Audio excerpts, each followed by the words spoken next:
Pues bienvenidos. Ya estamos nuevamente Entre Zorros y Erizos, Israel Covarrubias. ¿Qué tal, Jorge? ¿Cómo estás? Muy bien. Oye, pues a ver, vamos a arrancar como habíamos dicho, vamos a estar tocando en cada uno de los capítulos el tema de inteligencia artificial, las implicaciones que tiene en los procesos políticos, etcétera. Y bueno, hoy vamos a hablar brevemente sobre un libro que ya está en librerías y que nos pareció muy interesante, que es de Mustafa Suleyman, que es un personaje muy conocido en el ámbito de las empresas de inteligencia artificial. Él dirige una empresa sobre este tema y tiene este libro que se llama La Ola que Viene, que es un libro que pues trata sobre las implicaciones de la inteligencia artificial en el proceso, pues no solamente político, sino el proceso económico a nivel global. Y pues es un libro pues muy oportuno para esta discusión. Y tú ya empezaste a leerlo y me gustaría que nos dieras una idea de qué va, si realmente el autor es un personaje interesante. Realmente el autor es un personaje que está muy involucrado en el proceso de inteligencia artificial, en el proceso, digamos, en este proceso donde Silicon Valley ya muchos personajes alrededor de Silicon Valley ya están invirtiendo realmente en estos procedimientos de inteligencia artificial. Suleyman es uno de ellos. Y bueno, pues ahora nos trae este libro, pero ¿vale la pena? Sí, mira, Jorge, me parece que es un libro interesante en términos de no solo de que hace una gran introducción al fenómeno de la inteligencia artificial, y sobre todo me parece porque coloca o abre una discusión en torno al lugar que ocupa la tecnología, Sí. dentro de lo que podríamos llamar la evolución de la sociedad. Prácticamente desde sus orígenes a digamos, la ola que viene, basada precisamente en tecnologías que redundan el fenómeno de la inteligencia artificial. Sí. Entonces, en ese sentido, además de que está, digamos, escrito en un lenguaje no técnico, Sí.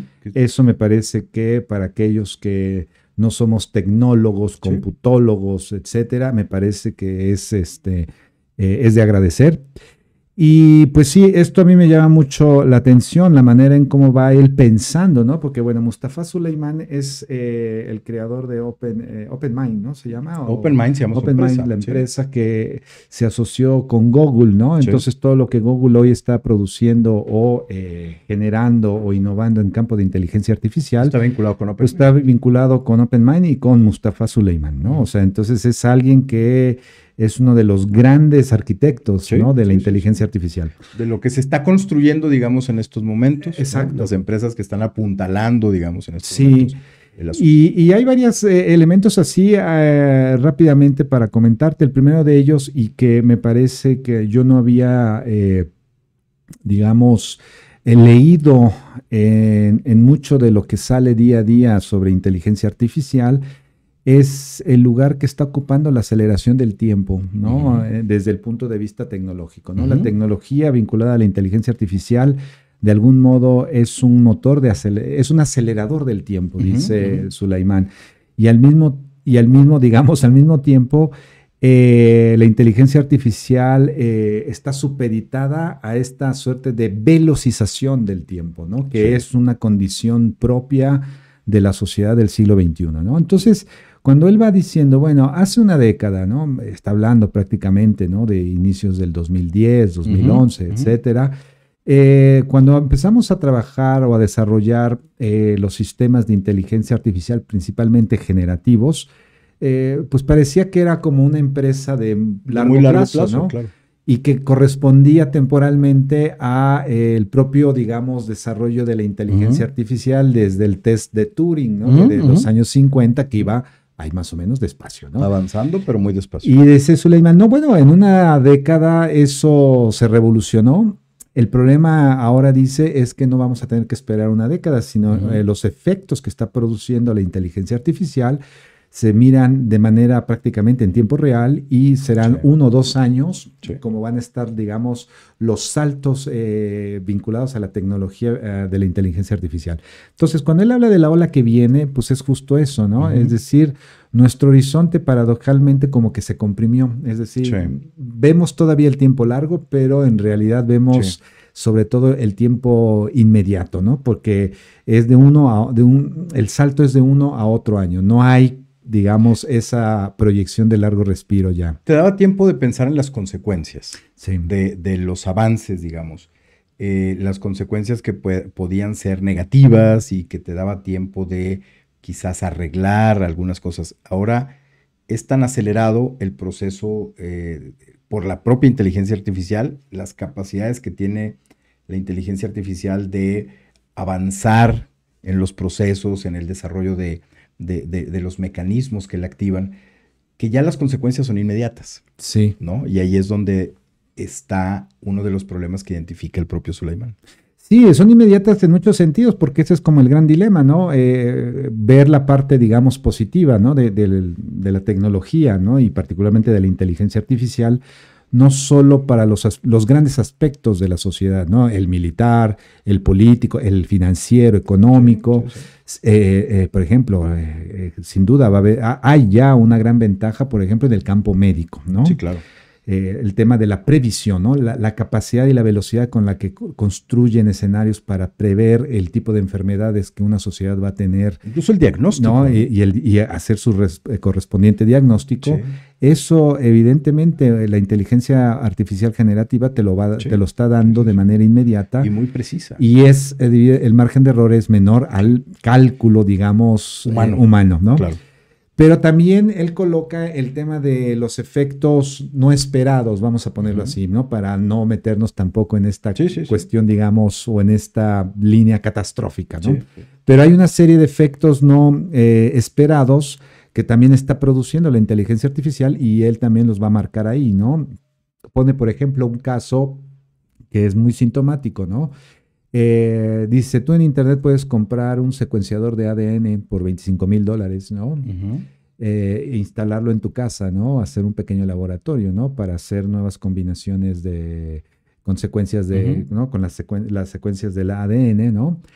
Si sabes un poco de biología, ¿no? O si te dice, irónicamente, puedes seguir algunos tutoriales, ¿no? De cómo hacer nuevas secuencias de ADN en YouTube.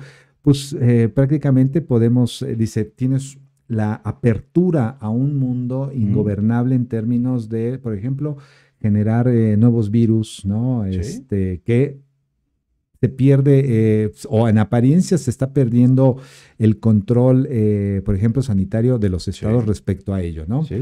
O sea, ya no es, dice, los grandes laboratorios los que... Claro.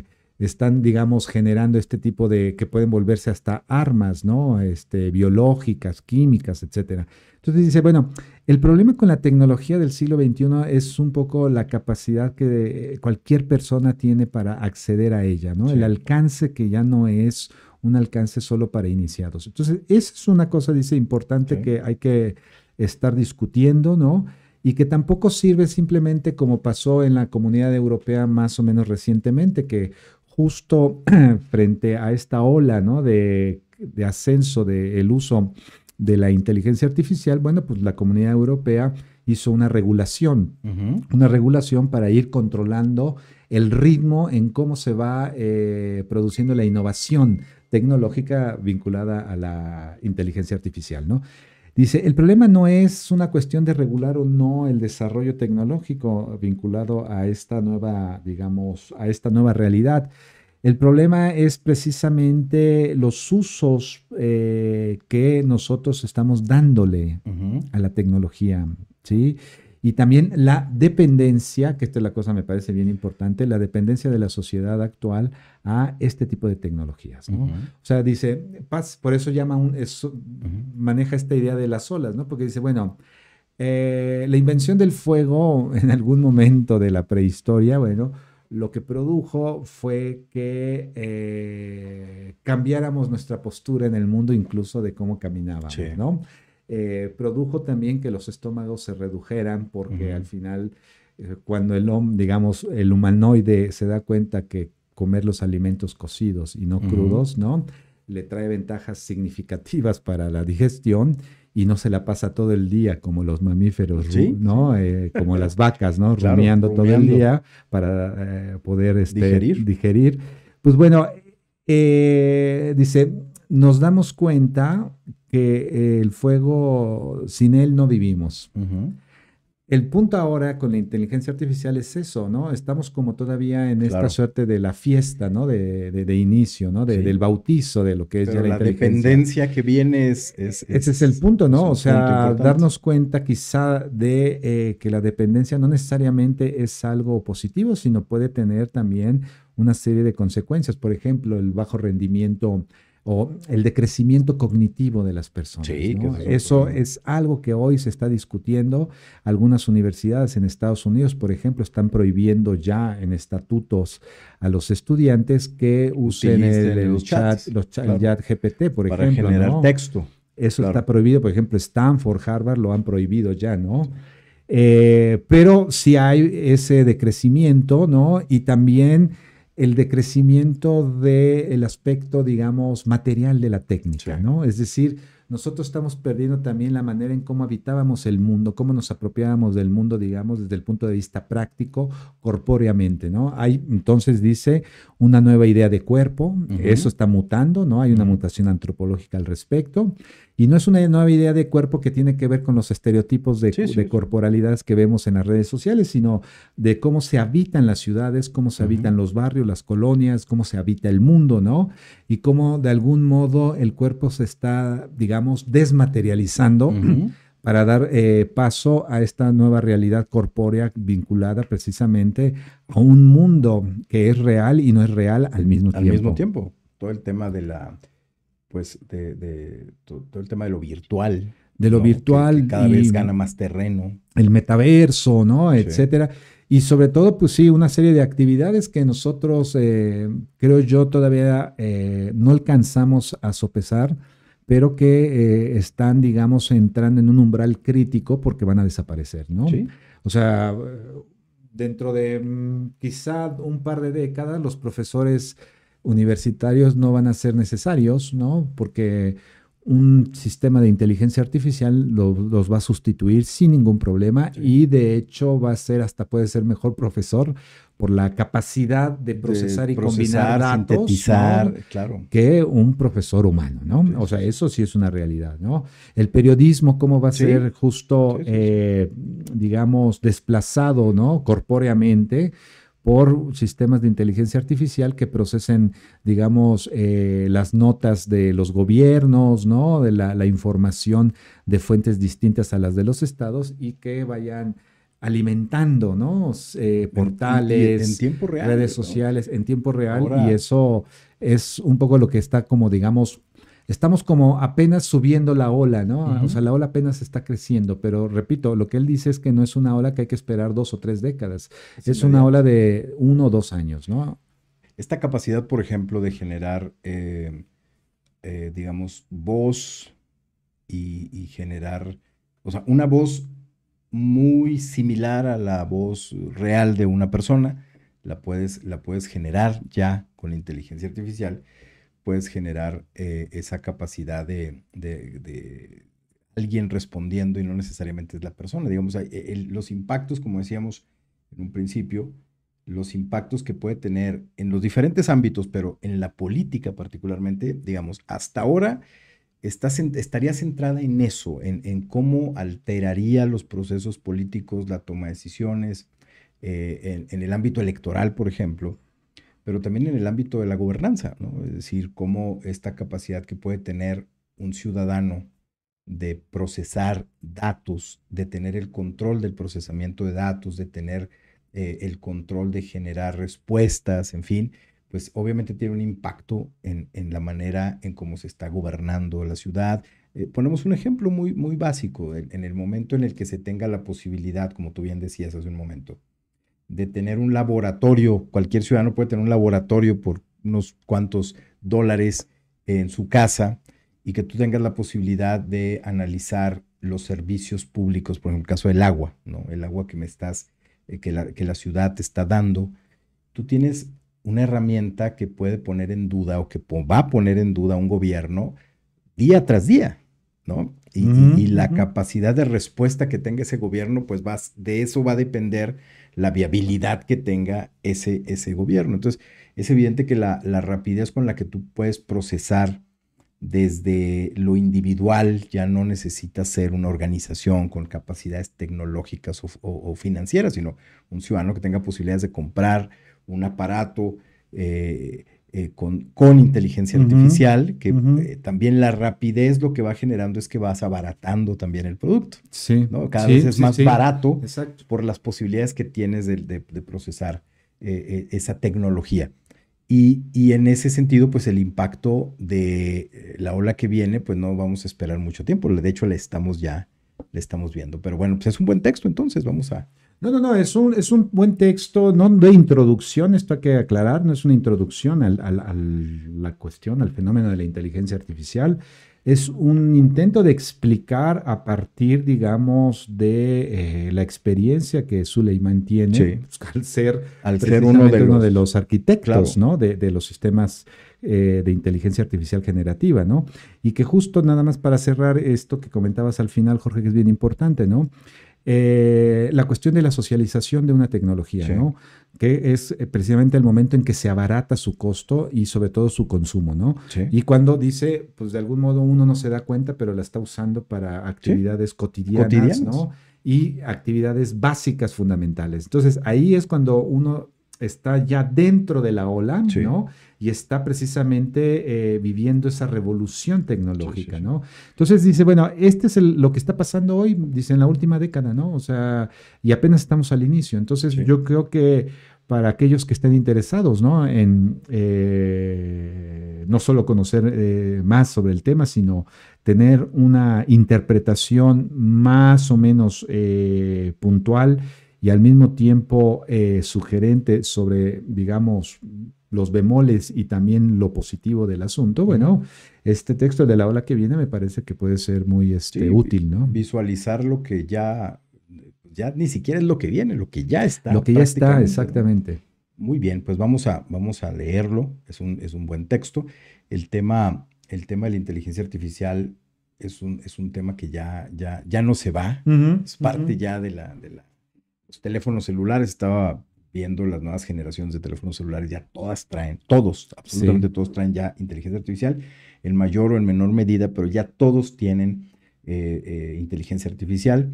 Aquí la clave es digamos, lo que viene también dentro de esta ola que menciona Mustafa, pues es la guerra de los chips, ¿no? Que son los instrumentos que le dan fuerza y le dan sentido a las órdenes que ejecutan, los programas que ejecutan los aparatos, digamos, ¿no? Y esta guerra de los chips, pues lo hemos visto en los últimos meses, como esta relocalización de empresas a nivel global, pues tiene que ver con eso. Tiene que ver cómo Occidente prácticamente saca de Oriente la producción de chips, como hay esta guerra entre Estados Unidos y China, por ejemplo, por la producción de sus chips, por la tecnología que tienen ya esos propios chips. Y bueno, pues eso es parte de esto que llama Mustafa la ola que viene, ¿no? Pero bueno, pues vamos a entrarle, si te parece, Israel, al tema de los zorros y los erizos, ¿no? Ya cada uno de ellos con su dosis de inteligencia artificial, claro, ¿no?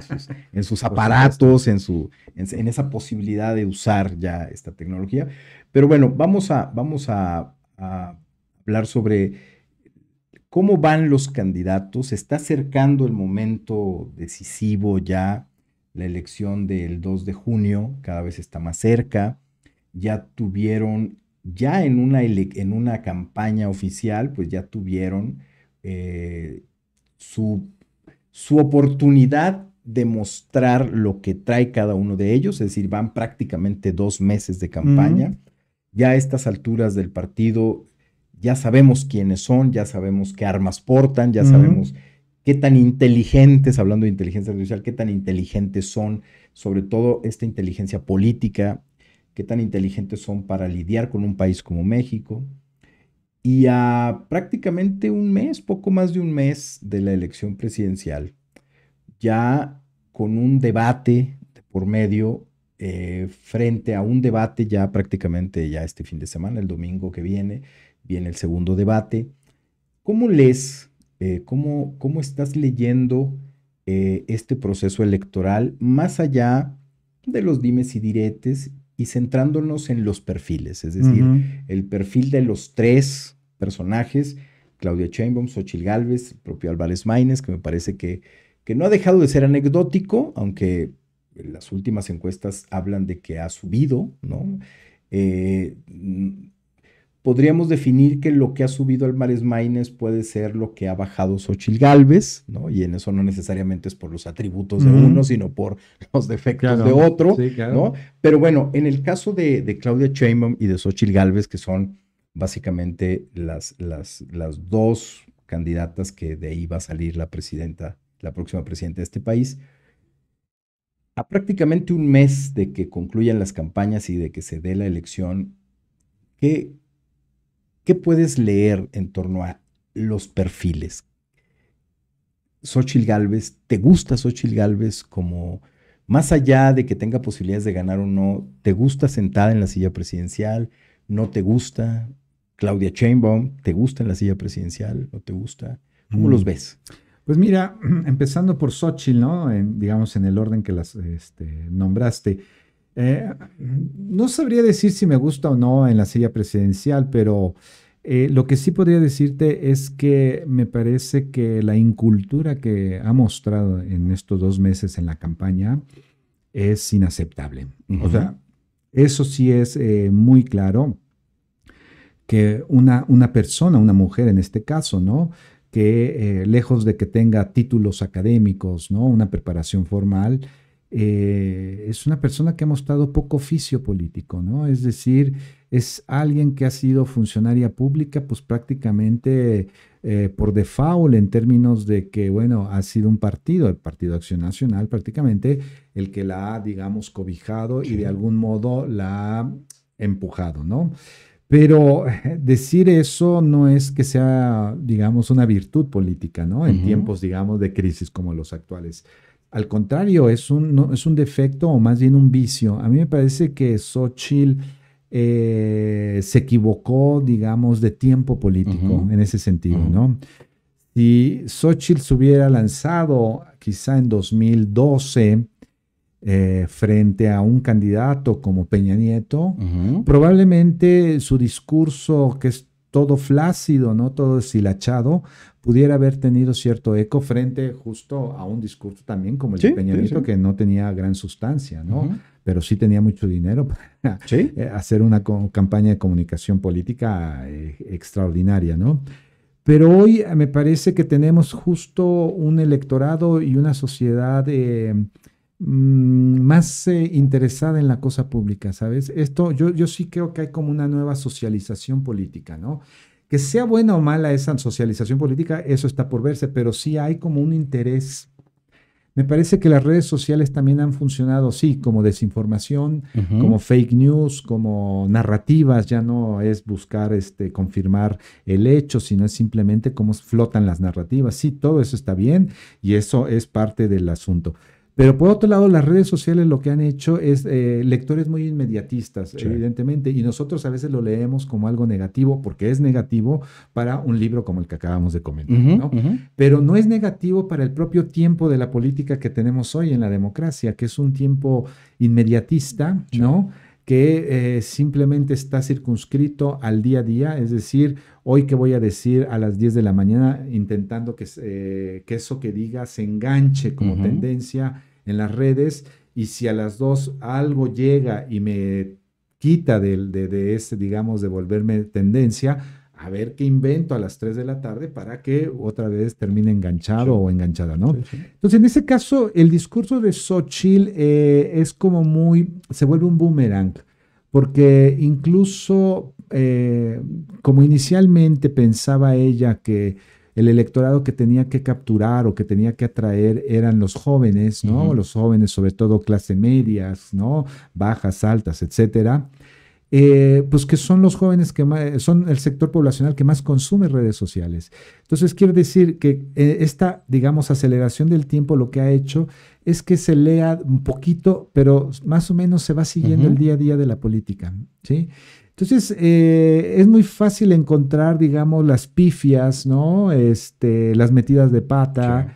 Y eso se vuelve para estos jóvenes materia prima para memes, para, ¿sí? Digamos, el escarnio público, etcétera, etcétera. Y Xóchitl ahí ha dado muchas horas, ¿no? De burla pública.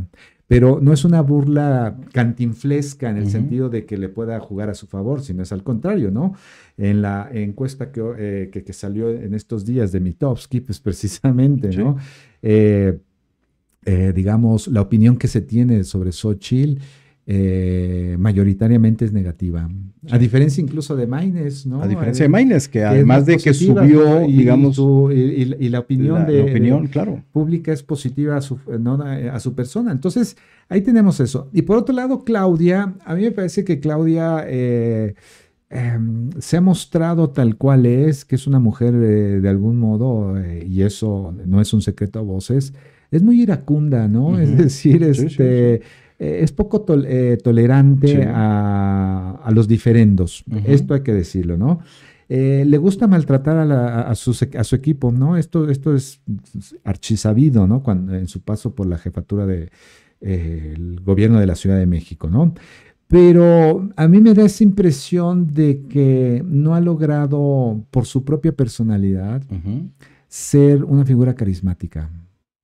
Y quizá estamos a lo mejor cometiendo el error de pensar que el carisma sigue siendo algo intrínseco a la lógica política. Y sobre todo por el contexto del cual estamos hoy, digamos, cerrando el gran capítulo, el gran ciclo con el actual presidente del país, ¿no? Pero me parece que acá Claudia va a ser probablemente una, digamos, si es ella la que gana, pues una presidenta de la República nada carismática. Y claro que hemos tenido en la historia contemporánea mexicana presidentes... Cantidades de personajes no carismáticos, pero además de que no son carismáticos, son grises, ¿no? Sí. Acá me parece que puedes tener una digamos, es una política no carismática, pero todavía queda dudas de que si va a ser o no tan gris como muchos hoy la están, digamos, dibujando, ¿no? A mí me parece que ese es el punto principal. Y la otra es que esta incapacidad que tiene para salirse del guión, eso me parece poco, digamos, respetuoso. Ya no digamos para el elector, vamos a decir las audiencias, sí. ¿no? Las audiencias sociales, ¿no? Me parece que es una falta total de respeto, ¿no? O sea, de que no se mueve del guión que o ella escribe o sus asesores escriben. Eso me parece nefasto justo para la política como hoy la estamos ya viviendo, ¿no? Que es una revolución en última instancia, no solo tecnológica, sino también de las actitudes, ¿no? De la manera en cómo tú caminas, hasta cómo te presentas físicamente, sí, ¿no? Sí.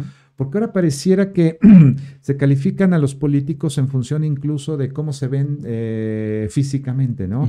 Si trae el cabello alaciado o no, si hizo bien su combinación de su traje sastre, si la Xóchitl usó traje sastre y no el huipil, porque es como su sello característico.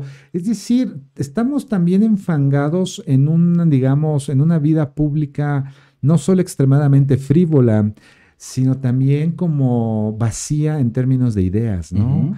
Y que evidentemente eso es de algún modo lo que tendrían que las candidatas y el candidato estar, digamos, haciendo algo para revertir por lo menos ese, digamos, estado de cosas, ¿no? Entonces, eso es lo que a mí me parece respecto a esas dos. Y el caso de Maynes, que sí es anecdótico, pero fíjate que no tanto, porque si atendemos a que está subiendo, que le está quitando votos, vamos a ponerlo, o preferencia electoral a Xóchitl, hipotéticamente que logre hacerse con el 10% como están las encuestas, me parece que es un logro enorme para Movimiento Ciudadano. Pues sí, porque no solo logras el registro, sino que incrementas al elector, ¿no? Incrementas al elector y claramente te puedes quedar como la tercera fuerza política del país para el siguiente sexenio. Sí, porque con un desplome de Xóchitl Gálvez, los partidos que estarían en problemas, me parece que sería tanto PRD como el PRI. Creo que estarían en muchos problemas. El PRD creo que ya desapareció, al menos digamos, del debate público, ¿no? Porque pues yo creo que son pocos los que hablan hoy del PRD. Se habla de la alianza, digamos, que encabeza Xóchitl, pero básicamente es PRI y PAN, ¿no? El PRD ni siquiera brilla por su ausencia, ¿no? Sí. Y el tema, ¿no te parece, por ejemplo, el caso de Claudia, que es como, no tienes una sensación de incertidumbre en torno a cómo va a ser ya como gobernante, en el sentido de que pareciera que está haciendo una campaña de manual, pero en donde siempre está atendiendo lo que no le vaya a molestar al presidente de la República? Pero en ese sentido pareciera como que no necesariamente se ha abierto completamente a qué va a ser ya como gobernante. A mí me queda como esa impresión de decir, a ver, gana el 2 de junio, asume la presidencia meses después, en septiembre, en octubre, el 1 de octubre, y cómo va a ser su actitud ya como presidenta frente a pues la exigencia tanto del grupo morenista que acompañó al presidente de la República de no te tienes que salir de los parámetros que ya dejó López Obrador, ¿no? Entonces me da la impresión de que hay como una especie de cerco que le están tendiendo dentro de Morena, por lo menos el grupo duro que ha acompañado a López Obrador, y yo no estoy tan seguro que ella vaya a seguir ya ese guión siendo presidenta. Lo sigue ahora porque pues, es la candidata. La lógica te dice que el presidente sigue siendo el presidente. Pero me da la impresión de que ya no va a seguir tan al pie de la letra las instrucciones o el guión que le marque ya tanto los grupos duros de Morena como el propio expresidente ya entonces. Pues mira, creo que es el gran, como que la gran incógnita, ¿no? De Claudia en lo que va de la campaña y del proceso electoral, porque empezó ella con una, digamos, una disciplina, vamos a ponerlo así, discursiva, que daba miedo, ¿no? O sea, porque no se escuchaba a ella, se escuchaba el presidente de la República, punto, ¿no? Pero esto no quiere decir que al día de hoy, a 5 semanas de la elección, haya cambiado esa disciplina de manera radical. Me parece que lo que ha hecho Claudia, quizá con cierta astucia política, es agregar temas a la agenda y que tímidamente pudiera también pensarse que es por ahí donde se puede vislumbrar los puntos sobre los cuales, o digamos, los puntos nodales en los cuales no va a seguir a pie juntillas las directrices generales del obradorismo, ¿no? Marcadamente el caso del medio ambiente me parece interesante, está por verse porque una cosa es que propongas, ¿no? Volverlo a meterlo de nuevo como política de Estado, etcétera, ¿no? O el caso de la ciencia y la educación como tal. Y otra cosa es que una vez que, en el caso que llegase, eso tenga lugar, ¿no? Y tenga lugar no solo por los frenos inherentes que pueda encontrarse dentro de Morena, sino también por la lógica institucional, ¿no? Por cómo va a dejar el actual gobierno en términos de aparato institucional, de caparazón institucional, cómo va a dejar el país, ¿no? Este es el otro problema, ¿no? Porque no es nada más llegar y montarte sobre las instituciones que te dejan, ¿no? Hay que ver si están operando adecuadamente, si las dejaron funcionales, ¿no? Cómo las puedes, digamos, revigorizar, operativizar, etcétera. Si las personas que están ahí, por muy leales que sean al expresidente, te funcionan, ¿o no? Te funcionan porque al final lo que vimos en estos 5 años y medio o poco más, pues es que cuando llegó Andrés Manuel con su equipo, pues había 2 problemas. Primero, no tenía gente suficiente para ocupar justo, digamos, la alta burocracia, vamos a ponerlo así nada más, del Estado, ¿no? O del gobierno federal. Ese fue el primer problema. Segundo, la gente de la que echó mano, muchas de ellas pues eran de un, digamos, nivel de inexperiencia Sí, muy amplio, y claro. de improvisación altísimo, Sí. ¿no? O sea, era de a prueba y error y a ver qué sale, ¿no? Y eso hasta el día de hoy en muchos, digamos, instancias del gobierno federal sigue Sí. actuando así. Y el tercero, pues las propias reticencias de todo el personal, de las Sí, la burocracias, ¿no? burocracia, Digamos, de sí, base, claro, ¿no? claro. Que pues, al final son las que están ahí desde hace 20, 30 años Son las que mueven, como diría López Obrador, son las que mueven el elefante reumático. es que al final yo creo que Andrés Manuel ahí no entendió que no necesariamente los burócratas son burócratas con, digamos, credencial de partido. Ujú, Sí, porque este es el otro punto, ¿no? ujú. Sí, evidentemente entraron muchísimos, quizá miles o cientos de miles de nuevos trabajadores justo con credencial de partido, ¿no? Y vinculados abiertamente a Morena, pero eso tampoco es garantía, porque lo que, repito, lo que se vio pues fue que la incapacidad para entender la lógica institucional Ujú. del obradorismo es muy alta, ¿no? Ese es el primero. Eh, Frente a ese escenario, habría que ver cómo Claudia, siendo ella no solo, digamos, como a veces en ciertos cenáculos cercanos a ella, la coloca, ¿no? Como académica, la Sí, doctora, ¿no? sí, La sí, sí. doctora Sheinbaum, ¿no? Como si eso le diera ventaja, Ujú, digamos, cualitativa, siendo ya política ujú, profesional, ujú. ¿no?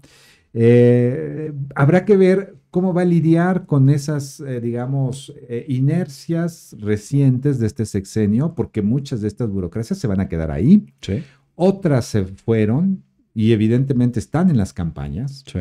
porque saben que no van a tener ya, digamos, trabajo una vez que termine la Ujú, administración, entonces tienen que trabajar con los candidatos, candidatas, y para que en caso de que ganen, recoloquen ujú. nuevamente en los puestos que más o menos les prometieron, digamos, verbalmente.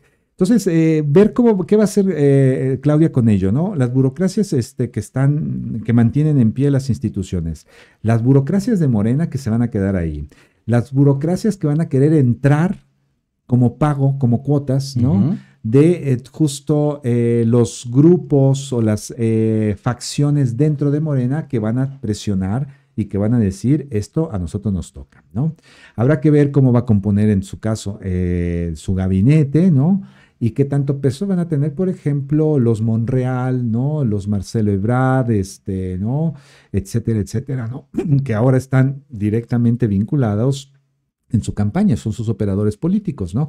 Y también habrá que ver qué tanto el presidente sigue disciplinando o no Sí. justo las distintas fracciones que componen Morena, porque eso sí se ve claro, ¿no? O sea, cuando hay algo que no le gusta al presidente, no es que va y le dice directamente a Claudia, sino hace, digamos, Sí, con ciertos mensajeros a través del partido qué sí. es lo que sí le gustó y qué es lo que no le gustó, ¿no? O a veces directamente desde la mañanera, A veces desde la ¿no? mañanera, ¿no? Reprendes alguna política, alguna Sí, propuesta, ¿no?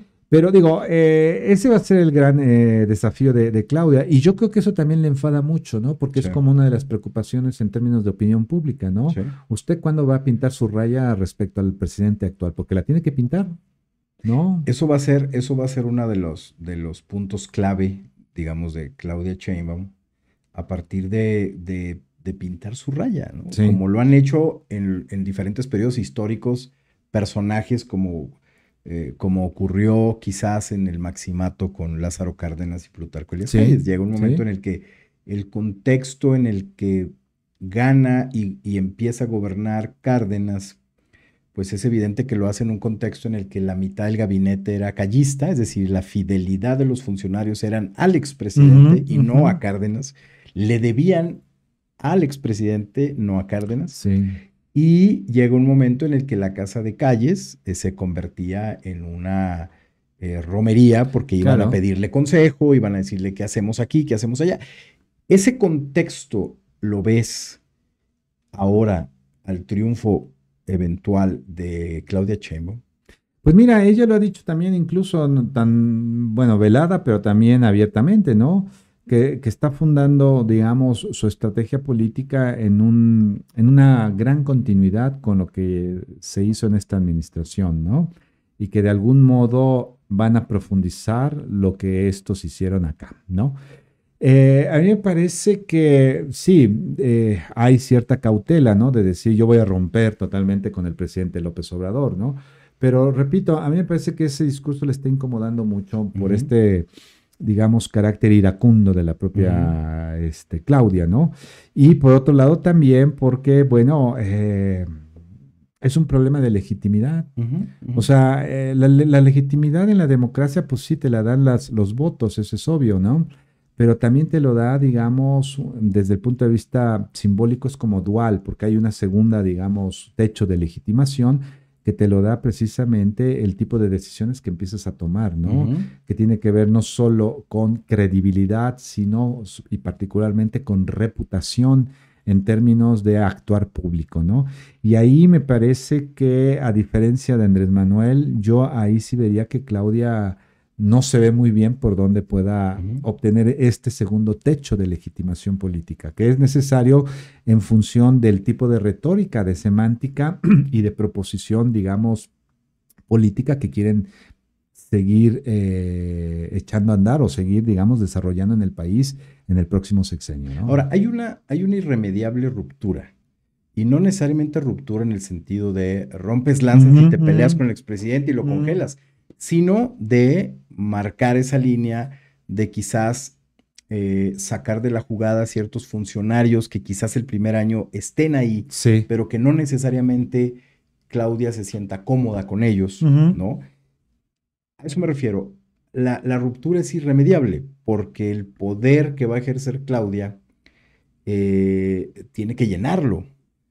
Y me da la impresión de que el llegar a la presidencia va a llegar, digamos, con el cántaro medio lleno de poder, digamos, ¿no? Ese cántaro no va a estar vacío completamente y ella va a estar muy incómoda, porque al final el espacio es completamente suyo.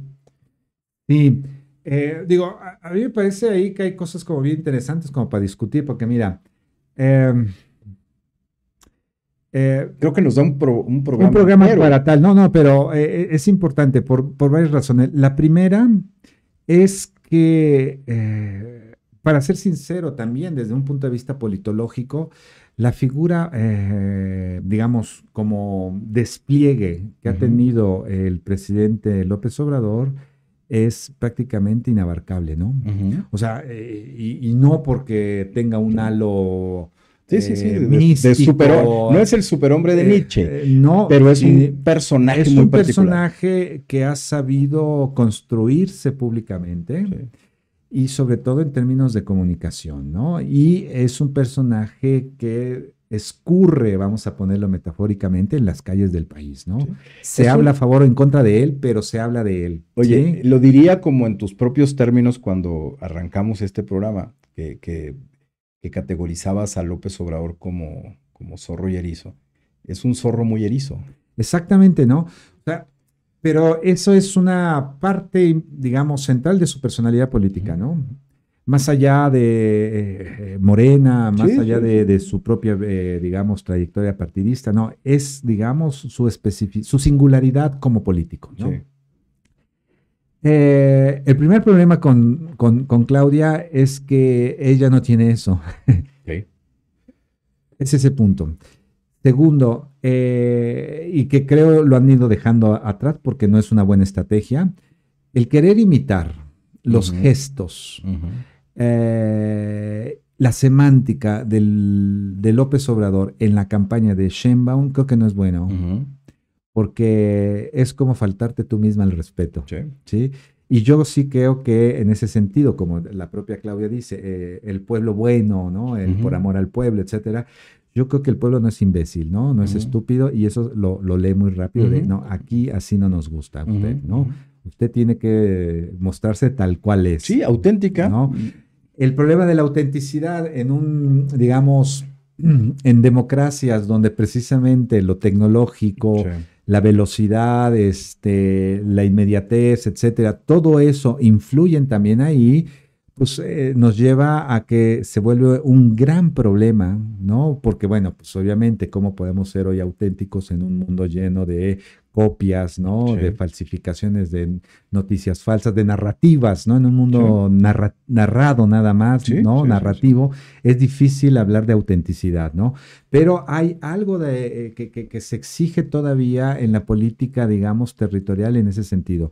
El tercer elemento en términos de ruptura, pues es una ruptura, sí, claro, pero vamos a decirlo, no puede decir, Claudia, es una ruptura con continuidad.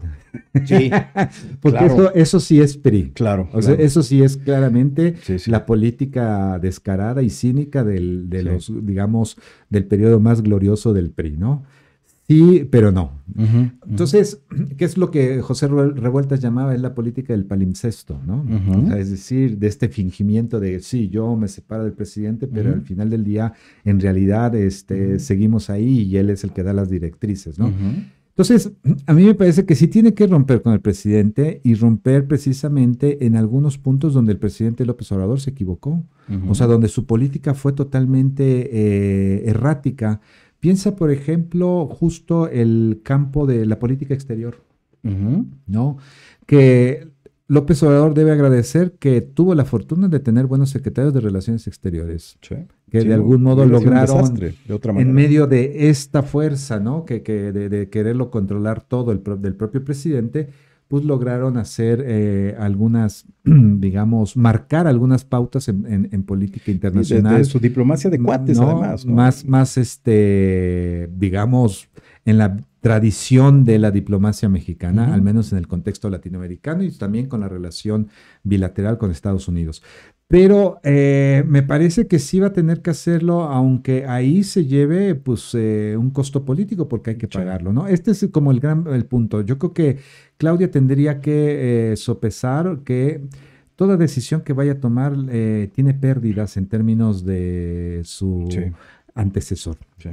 Y va a ser un fantasma, sí, pero de algún modo puede ser un fantasma gigantesco, pero puede ser un fantasma más acotado, ¿no? Sí. Eso ya va a ser decisión de ella, porque también me parece que como personaje histórico que va a ser Claudia, no convendría, por el propio narcisismo intrínseco a la gran política, no le convendría pasar como pues simplemente la alumna avanzada de López Obrador. Sí. Que además sinceramente yo no le veo esa personalidad. Es decir, sí tiene en estos momentos esa actitud de no ofender al presidente, no contradecir al presidente, pero me da la impresión de que tiene una personalidad que no necesariamente es esa, pero pues en estos momentos políticamente es lo que tiene que hacer. Sí. Porque enfrente hay una personalidad que es lo que exige, sí, ¿no? Y en ese orden de ideas, pues sí, es esta incógnita de qué Claudia es realmente la que va a sentarse en la silla presidencial. Exacto. Y en pues en este cuadro, me parece que sí nos da para otro programa. Sí, por supuesto. ¿Te parece que sigamos, continuemos con esta idea de la ruptura obligada? No es una ruptura me parece que no es una ruptura que ella desea, pero es una ruptura que tiene que hacerse porque el poder no se comparte. Exacto, digo, es una inercia incluso, una inercia, no se puede tener. Y fíjate, una cosa bien interesante ahora que estás diciendo esto, ¿no? Pareciera que al final para Claudia el principal contrincante en el proceso electoral es el presidente de la República, más que Xóchitl, para ella, ¿no? Siendo, que es una cosa muy particular de cómo se han ido conjugando las cosas respecto a el lugar que está ocupando el presidente. No nada más en el proceso electoral, como dicen, de que bueno, que está metiendo mano, y sí, evidentemente lo está haciendo, sino en lo que vendrá después de la elección, después, ¿no? Claro. Que eso es lo que ya tendríamos que estar un poco vislumbrando para dónde se está llevando ello. Pues démosle ese cauce a la conversación que sigue, dejemos la conversación de hoy hasta aquí y vayamos a esa otra conversación más adelante, la próxima semana. Y pues ahondemos en ese proceso en el que Claudia Sheinbaum tendrá que lidiar con el fantasma del expresidente, con la silla presidencial y con el perfil que ella va a tener que forjar ya siendo presidenta de la República en el en la eventualidad que gane, que seguramente claro. es lo que va a pasar. Claro. Muy bien, pues Bueno, nos vemos la próxima semana. Hasta aquí llegamos con el Zorros Erizos y nos estaremos viendo y escuchando la próxima semana.